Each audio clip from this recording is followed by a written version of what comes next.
Olá, bem-vindo ao canal Lições de Homeopatia. Meu nome é Leonardo, se você ainda não me conhece.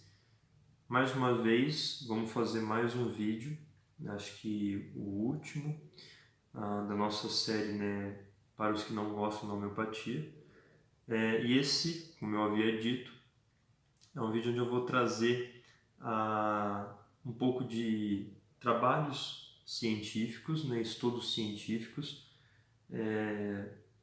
a favor da homeopatia, né? Estudos científicos que mostram que de fato a homeopatia funciona e que de fato as ultradiluições e a lei dos semelhantes elas funcionam.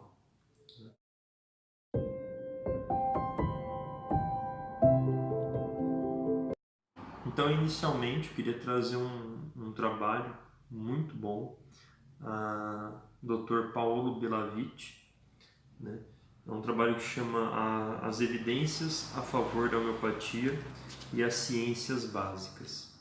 Bem, basicamente é um trabalho que é como se fosse uma revisão bibliográfica, né? Então ele vai colhendo vários artigos para compilá-los aqui, também ele faz tabelas para expor vários trabalhos e também conta um pouco do seu grupo de pesquisa, dos trabalhos que eles realizaram com as outras diluições, com remédios homeopáticos. Tá bem? Então ele coloca um dado interessante, né, que já vem sendo conduzidos nos últimos 30 anos, pesquisas, né, que somam mais de 6.000 trabalhos científicos indexados na base de PubMed e Medline, que são as bases realmente de alto nível que existem. Então, aquele papo, né, de não existem trabalhos, não existem evidências, não existem trabalhos para que a gente possa ver, para que a gente possa pesquisar, esse tipo de conversa não pode mais ser aceita. Tá? Esse tipo de conversa não tem que nem ser dado ouvidos para pessoas que tentam usar esse tipo de argumentação tola, né, para cima da homeopatia. Como é sabido, a homeopatia se baseia em 3 princípios básicos: o princípio da semelhança, o uso de microdoses de altas diluições e a abordagem do doente em sua totalidade. Esses 3 princípios estão intimamente interrelacionados. A pesquisa a este respeito pode ser categorizada em 2 grandes grupos: pesquisa clínica e pesquisa básica. E aí na pesquisa clínica ele fala veterinária e botânica, que procura responder à pergunta: a homeopatia realmente funciona? Isto é um problema de efetividade/eficácia, assim como a existência de efeitos adversos e relação custo-benefício. Para tanto se vale de ensaios patogenéticos, estudos clínicos randomizados, placebo-controlados e a mais recente pesquisa de fatores prognósticos. Essa é a pesquisa clínica, né? E a pesquisa básica, que procura responder a pergunta: como funciona? Isto é, o problema da natureza do medicamento e seus mecanismos de ação. A pesquisa básica se utiliza de diversos modelos: in vivo, modelos animais, in vitro, sistemas celulares e fisicoquímicos, que aí entra na questão da memória da água, assim como da teoria dos sistemas dinâmicos. Então a gente vê já essa parte onde ele explica todo esse panorama que a gente tem da homeopatia, para onde ela deve caminhar, para onde que a gente deve procurar para conhecer mais, para ter os dados, né, e tudo mais. Nós, homeopatas, também estamos querendo muito saber como que ela funciona, porque nós já sabemos que ela funciona e muitas pessoas sabem como é que ela funciona. Então, como eu disse no vídeo anterior, como ela funciona é um desafio, né, que está sendo buscado, e eu vou mostrar isso nesse trabalho, né? E a pesquisa clínica ela já vem sendo feita em maior, né, em mais ampla escala, como a gente pode ver também, como eu vou também mostrar nos outros artigos, também vários artigos de relato de caso. Tá bem? E aqui então ele começa falando da pesquisa básica, né, e o princípio da semelhança. Então ele traz um trecho até de Hahnemann, né, e depois explica que o Hahnemann traz que seria, né, a lei dos semelhantes, que seria a base, uma das bases da homeopatia, mas ele traz aqui uma reformulação desse tema, dessa lei, e trabalha então da seguinte hipótese, né, a similaridade terapêutica. Ele fala: na ação do medicamento pode estar essencialmente baseada no amplo princípio de inversão dos efeitos biológicos. Esse fenômeno, dependente da dose e do estado fisiológico do receptor, é confirmado em toda a área da ciência e da medicina, a começar pela farmacologia. Desta maneira, o princípio de similaridade terapêutica é cientificamente inquestionável. E aqui já ele, né, traz uma outra pesquisa para exemplificar isso que ele acabou de falar. Damos aqui um exemplo de pesquisa básica de um medicamento típico. Em 75, Bastide e Coles, e em 89, Baudet e Coles, observaram que diluições homeopáticas 7CH, 9CH, de veneno de abelha, que é o Apis mellifera, né, tiveram um efeito curativo e protetor contra eritema induzido por raios ultravioleta em cobaias albinas. Em 88, Poitevin e Coles descreveram a inibição da desgranulação de basófilos, que é a liberação de histamina, com altas diluições de Apis. Nosso grupo constatou que diluições até a 30D tiveram um pequeno, mas significativo efeito inibitório no desenvolvimento de edema em modelos murinos. Mais recentemente, Bigagli evidenciaram através de técnicas de microarranjo efeito significativo de Apis na expressão de genes envolvidos na resposta inflamatória e no estresse oxidativo. Bem, aí a gente já olha um avanço das pesquisas, ou seja, desde lá de 75 até 88, se pôde observar que Apis mantinha sempre esse efeito contra o edema, e aí, então, depois desses estudos onde se via isso, onde se conseguia constatar em animais esse fato, depois também foi feito, evidenciado através de técnicas de microarranjo, o efeito significativo de Apis na expressão de genes envolvidos na resposta inflamatória e no estresse oxidativo. Ou seja, depois de se observar, também observou-se que Apis tinha esse potencial também na expressão dos genes, ou seja, dos genes próprios da inflamação. Ou seja, aí então você observa toda uma correlação entre o efeito que se via nos animais, entre a pesquisa genética através da ação de Apis mellifera. Aqui novamente, então, fala também que o trabalho de Poitevin foi o primeiro estudo sobre homeopatia a ser publicado numa revista de primeira linha. Estudos experimentais com basófilos foram realizados também por um segundo grupo de pesquisadores franceses.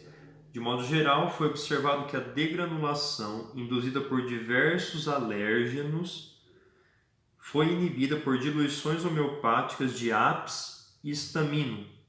Trata-se de um fenômeno particularmente interessante, porque em doses ponderais, como todos nós sabemos, tanto a histamina quanto o veneno da abelha, que a histamina é o histamino, que é o remédio que eles utilizaram aqui, e o Apis é o veneno da abelha, tem propriedades pró-inflamatórias e irritantes, ou seja, em doses ponderais, em doses altas, em doses nem mesmo precisam ser altas, mas em doses não homeopáticas, essas duas substâncias têm propriedades pró-inflamatórias e irritantes. Assim, esta série de trabalhos ilustra a aplicação do princípio de semelhança no modelo experimental. Uma substância que produz inflamação em doses ponderais, em doses homeopáticas, inibe as células responsáveis por muitos dos fenômenos da resposta inflamatória. Foi o que ele colocou aqui sobre a similaridade terapêutica, né? Que ele fala que é baseado no amplo princípio de inversão dos efeitos biológicos. Ou seja, a gente vê que existe uma inversão no efeito.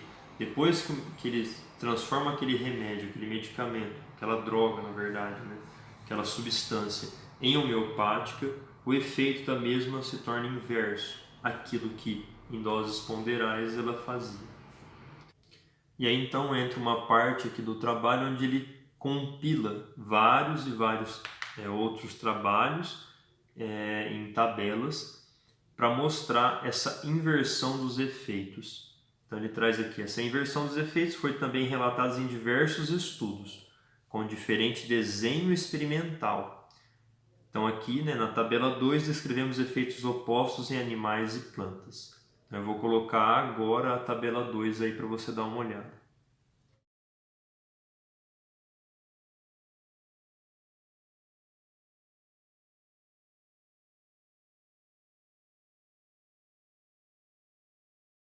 Então a gente observa, né, nessa tabela a quantidade de estudos que ele foi colocando, o sistema, ou seja, o tipo de célula que ele colocou, que cada estudo utilizou, e o agente em doses ponderais, em doses não homeopáticas, né? Aqui tem metais pesados, arseniato, cádmio, naloxona, beta-amiloide, oxidantes, interferons, diclofenaco, peptídeos bacterianos. Então esses foram agentes que eles utilizaram, né, em doses, e aí então eles utilizaram esses agentes primeiro em doses altas para se observar o efeito. Então, metais pesados, por exemplo, em leveduras, inibição do crescimento. Porém, cada um dessas substâncias, depois que foram transformadas em homeopáticas, né, depois que administrou essas mesmas substâncias em doses baixas, em doses homeopáticas, ocorreu o contrário daquilo que havia ocorrido em doses altas. Então, novamente, no caso de metais pesados, ocorre aqui a estimulação do crescimento, sendo que em doses altas havia ocorrido a inibição do crescimento. E isso acontece em todos esses estudos aqui, você pode observar na tabela. E aí depois na outra tabela, esse mesmo estilo, né, de estudo, porém em animais e plantas. Então a gente vê aqui ratos cobaias, né, o agente Staminum e Apis.